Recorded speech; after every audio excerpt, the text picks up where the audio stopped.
about a lot more than Ross and about a lot more than one website. There are very big issues being decided here, as Scott Greenfield said. It's the birth of law for our digital future.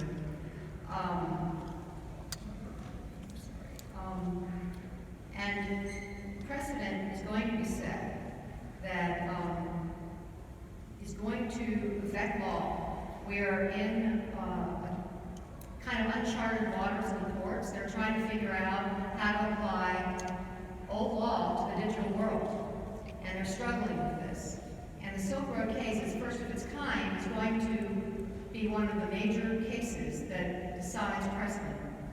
And as far as I see it, we're at a tipping point in history here. We can either go towards more government expansion and intrusion, or more freedom, innovation, and right now, a lot is being decided that will determine which way we go. I'm going to cover 4 precedents that are being set here. I could spend hours talking about all of it. The first one, it's very important, is digital evidence. The case for Ross was almost entirely, you know what, I have my wrong slides up. Let me just, I'm like, where are my notes? It's because I have the other thing, so sorry. Give me a second here. Just want to forget anything, I want to tell you everything. So sorry.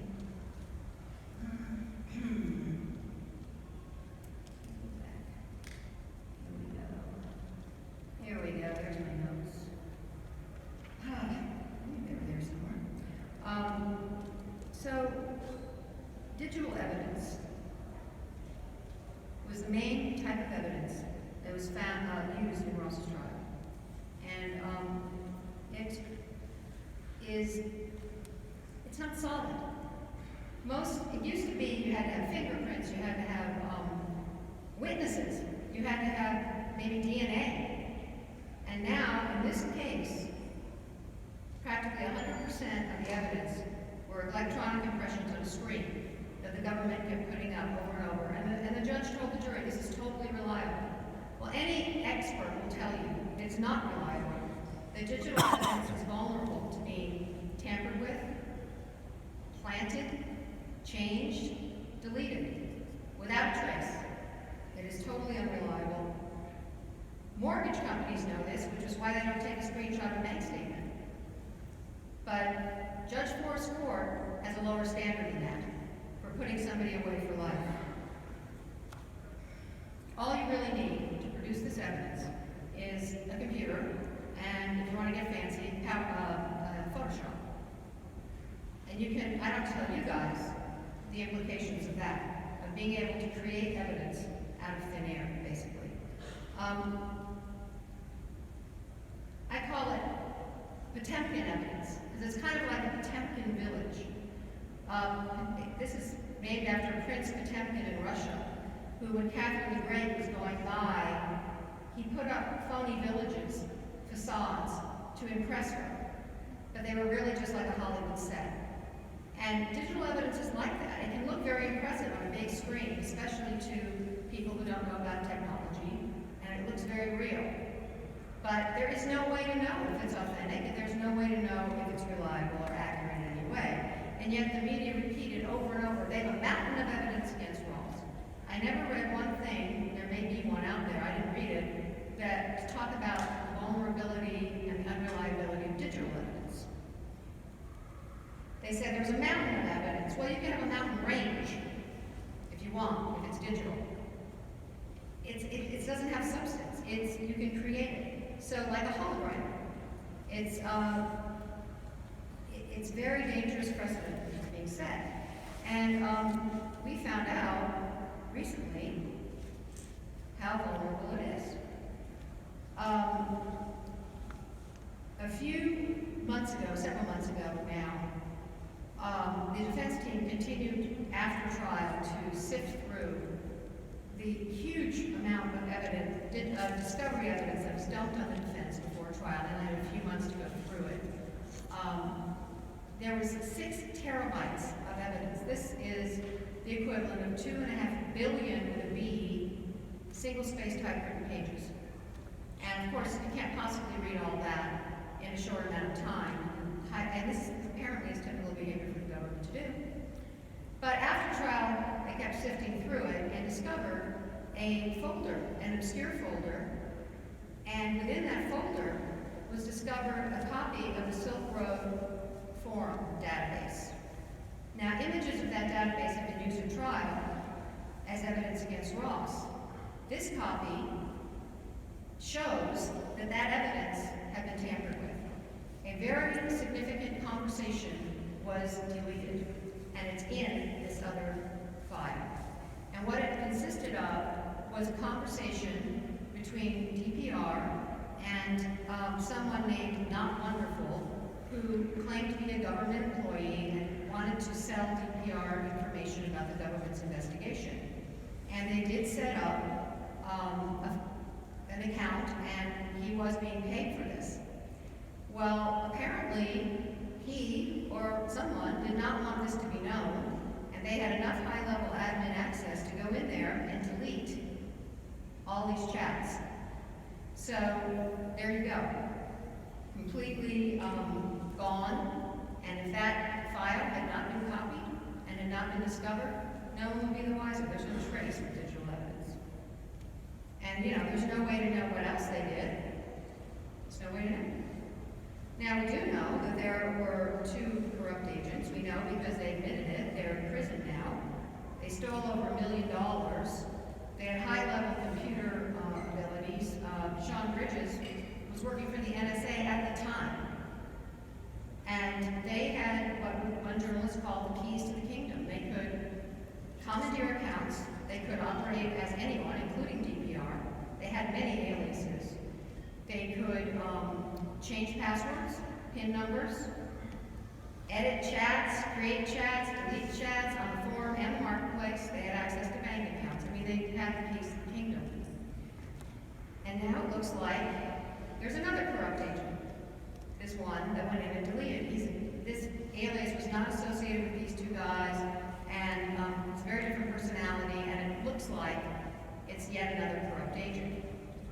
And I would just like to right now put it out there that if anyone knows about any corruption on this case or in this investigation, please contact me, because I'm positive there's more. And I said that before we discovered that folder. And I'm like, I knew it. I knew there was more.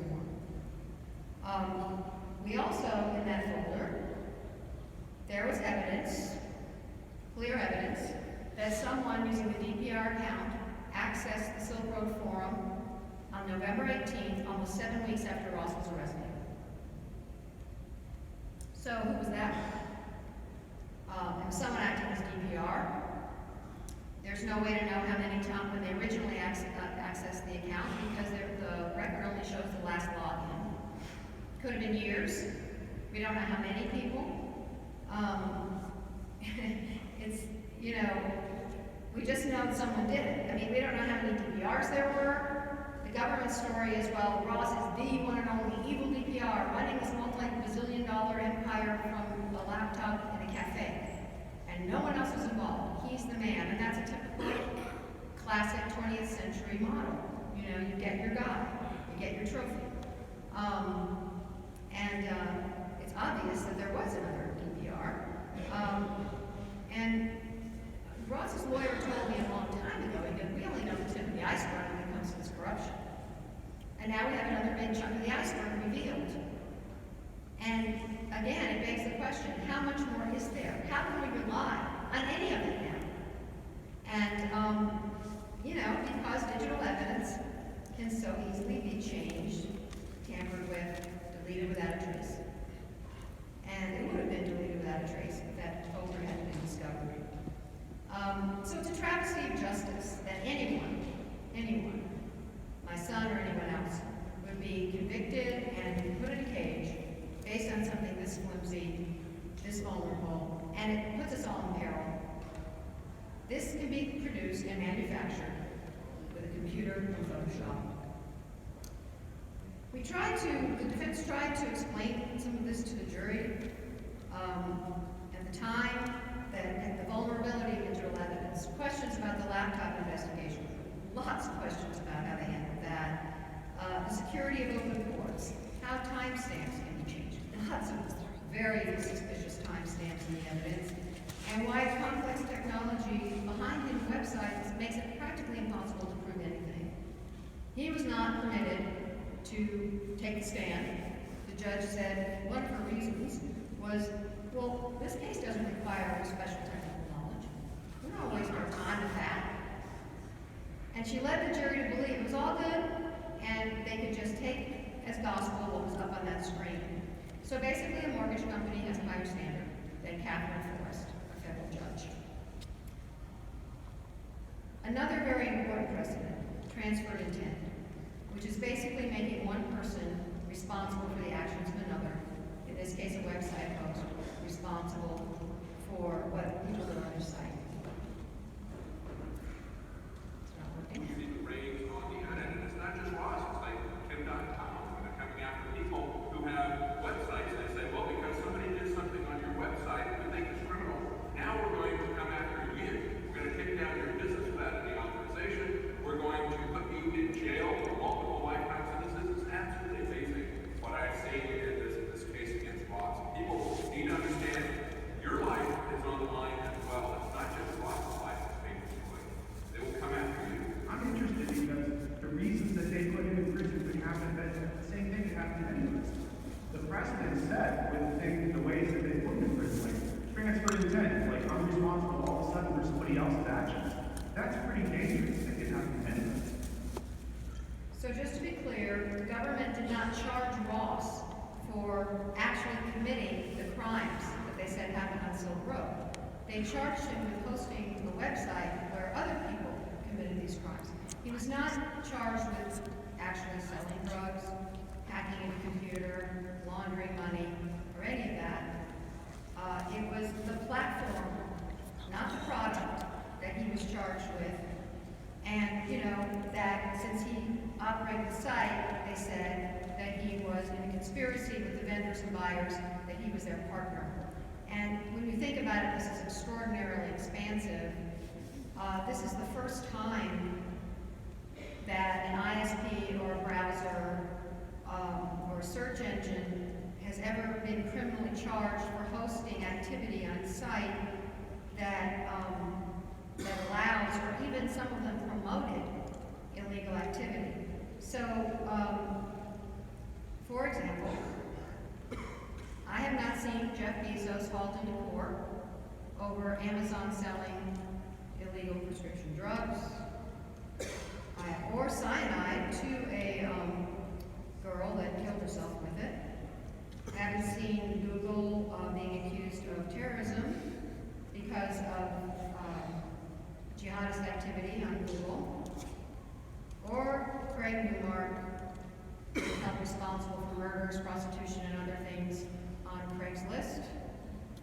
eBay, I have not heard, has been indicted for stolen property or counterfeit property on eBay. And just recently, Facebook Live published live numbers on Facebook. And will Mark Zuckerberg come into court and be charged with murder? And I'm not saying he should be. I'm just saying that there should be equal protection under the law. It should be applied equally. Now, the government did take the operators of Backpage.com to court.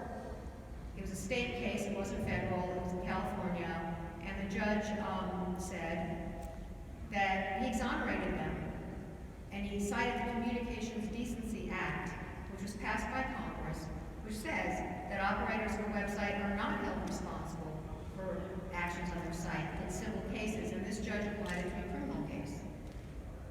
Now, Backpage is called the world's top online brothel, and accused of sex trafficking, including of children. There's fairly serious allegations there. But the judge said that he thought it was more important to protect freedom of speech on the internet by protecting them from liability, and saw the bigger issue. And here's Ross, who was never accused of abusing or exploiting anyone, especially children. I mean, I don't know if you know, but there was no child porn or certainly not trafficking on Silk Road. It was not allowed by DPR.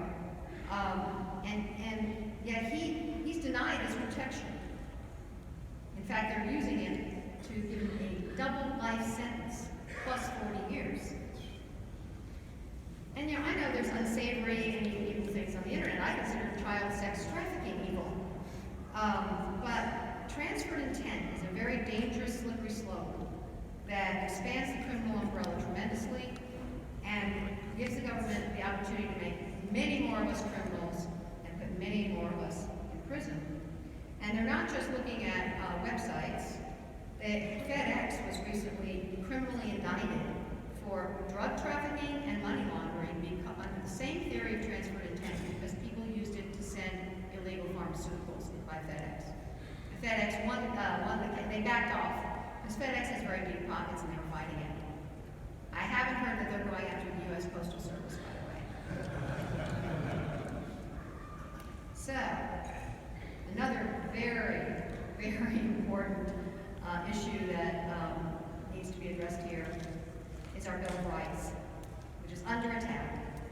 And the First Amendment being one of them, very important. It's our fundamental right? Freedom of speech, freedom of thought.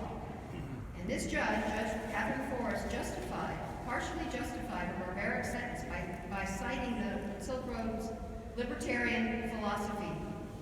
And so basically, what exactly was the philosophy?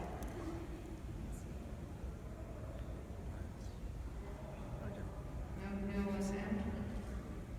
And that's how almost everybody feels, everybody else is every day, every moment of life, with one giant glaring exception, and that's the state. I think this is the core of what people like Judge Forrest found to be dangerous. She mentioned the philosophy more than one time during sentencing. And she said, I don't think you left this philosophy behind. Implying that, gosh, you might still support voluntary interactions and peaceful existence. And what Roger said before you couldn't hear, he's saying that he believes in voluntary interaction and that's how everybody interacts with each other with one glaring exception, and that's the state. And this is the philosophy. Voluntary interaction is what she feared and was so hostile toward. She even said, this is right out of the trial transcript, it's notable that the reasons you started Silk Road were philosophical. Not to be a drug kingpin, not to make a ton of money with the drug empire. Philosophical. She knows that. And I don't know that it's a philosophy left behind. Basically saying, it's such a dangerous philosophy that I have to bury you alive until you die so you can't get out in the world and spread this terrifying philosophy of voluntary interaction in free markets. She cited quotes from the site, not saying that Ross even wrote them, but they were on the site, saying that the laws were the oppressor, and that she found that deeply troubling, terribly misguided, and very dangerous. This woman took an oath to uphold the First Amendment, and I think she's the one that's troubling and very dangerous.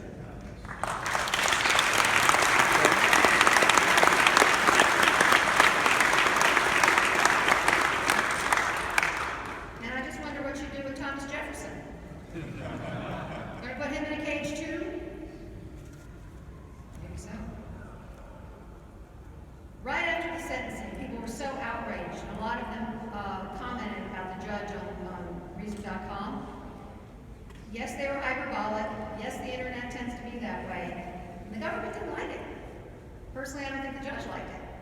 And they issued a grand jury subpoena and later a gag order on Reason.com saying, give us those names of those commenters, presumably so they could go after them and try them and put them in jail. I mean, I'm assuming, and this was all over the internet. Goodbye First Amendment.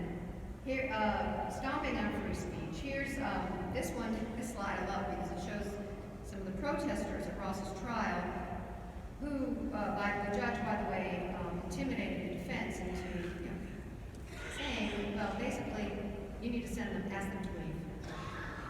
But anyway, that's a whole other story. But luckily their photo got all over everywhere, including Drudge Report. So didn't want. And basically, the government went after speech it doesn't like. It doesn't agree with it. So, as Voltaire said, you know, find out who rules you. That's who you can't criticize. But why this big deal about the philosophy? I mean, come on. She said it was just a drug case. She said we are no better than a drug dealer on the street. As Cody Wilson said, why don't you sentence him as one then? But in any case, it's not a drug case. That's why. It's a political case. It's not about drugs. It's about ideas. Dangerous ideas. And the government said, Ross was the first on the internet to use it this way, and that cannot be tolerated, and he has to be made an example. He has to be the head on the spike of the medieval castle. This will happen to you if you do this, and send a clear message to other people. And just in case there's any doubt about whether this is about drugs, the biggest drug dealer on Silk Road got 10 years. He actually sold a lot of drugs, supposedly. The biggest cocaine and heroin seller, he got 5. Peter Nash, who was convicted of being a top admin during the height of Silk Road, got 17 months time served. He's a free man now, I'm glad to hear that. The James Weld Hagen, who was the biggest meth dealer on Silk Road, just recently got 3 years. It was cut in half. Originally at 6, but since those corrupt agents were involved, the judge cut it in half. Brian Farrell, who ran Silk Road 2.0, got 8 years, and those corrupt agents got 6 and 7 years. And Ross, double life without parole was 40 years.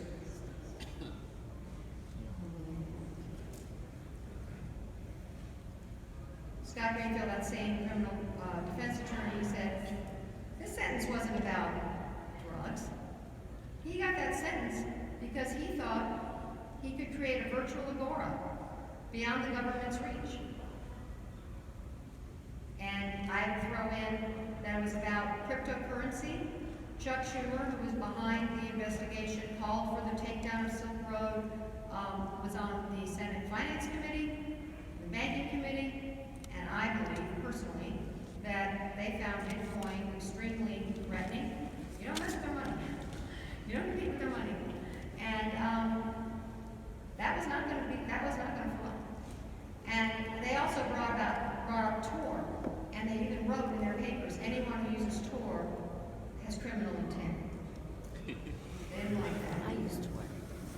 One final very important issue is organics. It's really under siege going into the digital age. In this case, it's a very important case. You do juice on your situation. Now, the warrants that they used for Ross's laptop, Facebook, and Gmail accounts were unconstitutional. They were general warrants. It's the kind of warrants we fought the Revolutionary War for. It's the kind of warrants that try to be stopped by writing the Fourth Amendment, because what they stop is for a general rummaging through your house, from attic to basement, to see what you can find. It calls for particularity. It calls for specific description of what is to be searched and seized. They didn't do that, and they basically searched Ross's digital house. But they're saying, whoa, it's not a file cabinet with folders. It's not papers like it says in the Fourth Amendment. It's a laptop. It's digital files. It's not protected. I'm like, oh, really? So we give up privacy because we don't keep everything on papers and folders and in a physical file cabinet. Because if it were that, it would be clearly unconstitutional. So you can see what an important question this is for the digital age. Are we going to give up our privacy now? And that's what they're saying. And they also said, well, you know, even if the warrants are fine, but even if they're not, hey, we did it in good faith. This has actually been upheld in court. The good faith argument is being used a lot. It's like, oh, my bad, wrong warrants. Oh, well, I meant wrong, I guess. I mean, it's like we did it in good faith. And that is a pretty expansive approach to the Constitution, I would say. So, that is one of their arguments with the Ross warrants case. So I was very privileged to go to Eastern Europe a year ago, October, and speak in Prague and in Poland. And met wonderful people there. I think some of them were here this weekend.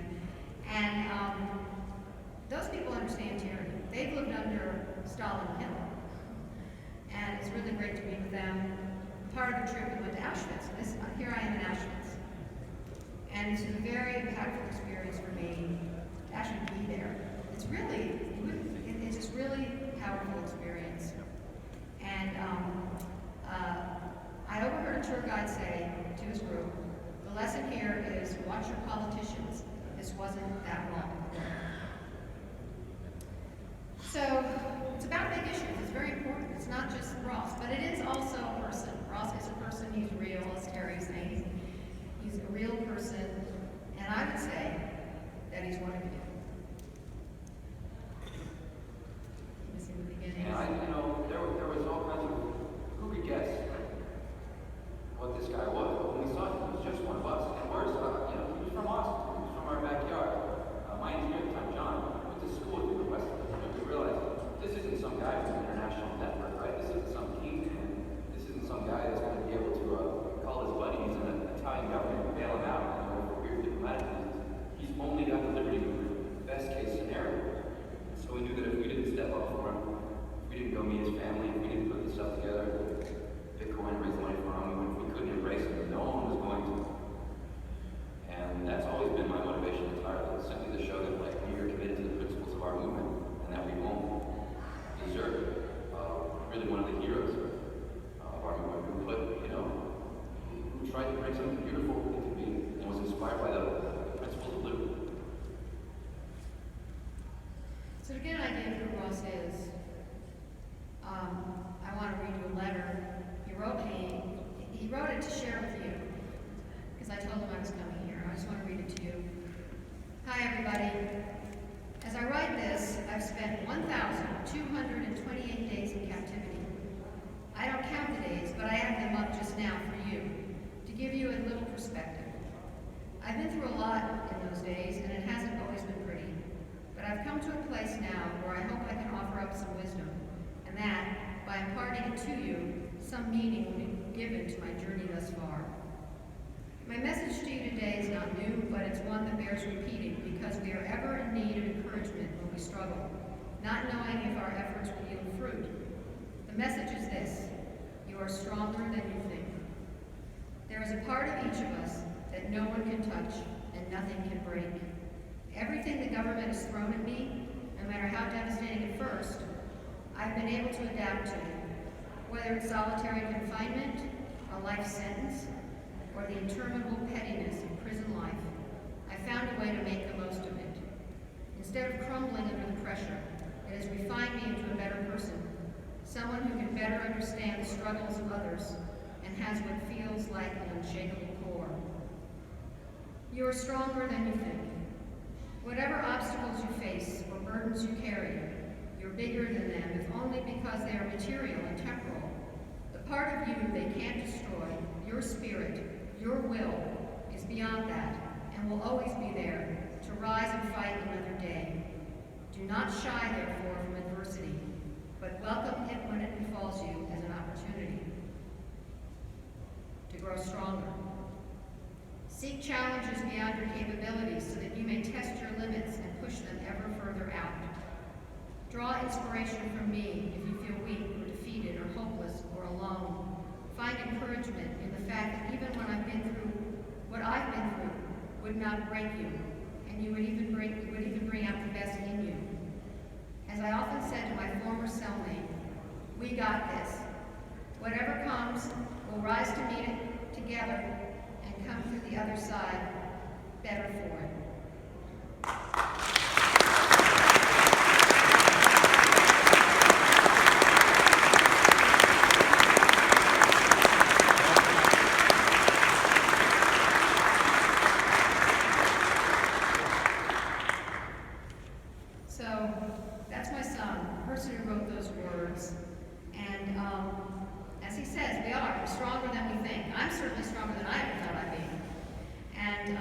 He inspires me with his amazing strength and courage. He's standing strong and keeps strong too. And I just invite you, please stand with us. And I'll talk about my website at the end, but come to our website, freeross.org. You can always get in touch with us there and help us. But right now, I want to do one last quick thing, wrap up. This is a CD by my good friend, beautiful freedom fighter Tatiana Moroz, who, and Ross drew her this picture in prison as a birthday present. And it was from a photo by Judd Weiss. And it's the cover of her new CD. And there's a song that she wrote for Ross on it, and I want to play that for you. We'll sing it. There was a man, did the unspoken. He loved the freedom from the fighting man. No one is perfect when there's new ground broken. A mess is made and someone gets blamed. He had a dream of harmony as you wish to build out your own. We cannot stand the skin that have fallen along the Silk Road.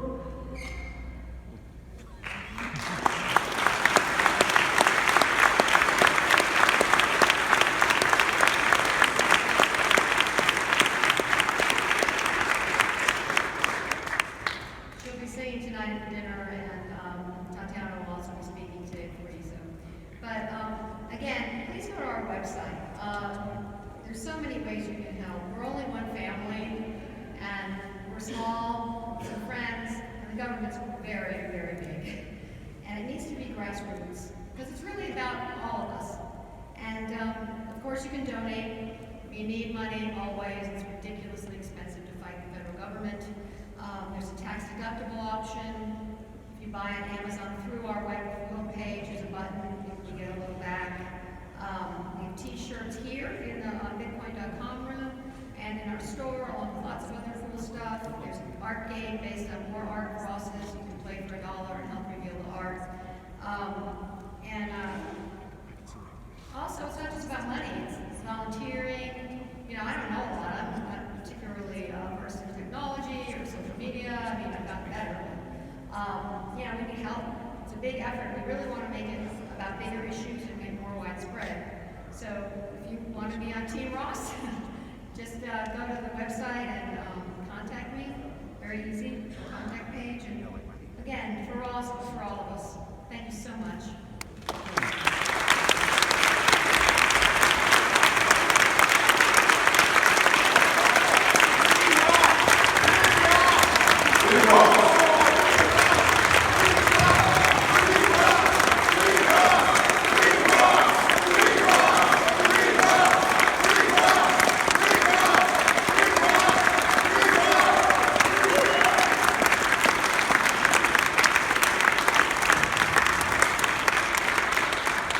And on behalf of all of us, thank you so much for all you're doing and what you're doing. And let Ross know he's not alone. We're right there with him. Thank you. We're going to get better. Ladies and gentlemen.